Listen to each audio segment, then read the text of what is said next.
حضرت سید الشهدا صلوات الله علیه با اون وضع فجیع کشته میشن تو کربلا روز عاشورا، با اهل بیتشون، انصارشون، دختران پیغمبر، ناموس خدای عزوجل به اون وضع فجیع اسیر میشن.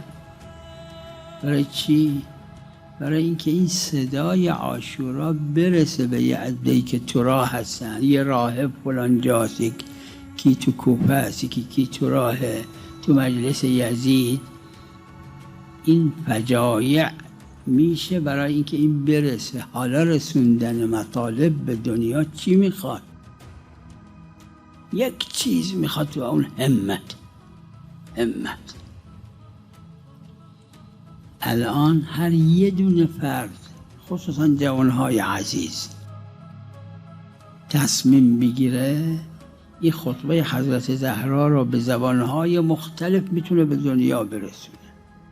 نه یه روزه، نه یه ماهه، نه یه ساله.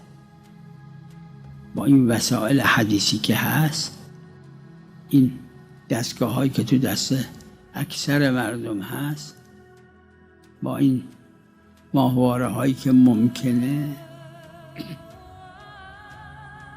حضرت زهرا صلوات الله علیها در این خطبهشون یه جمله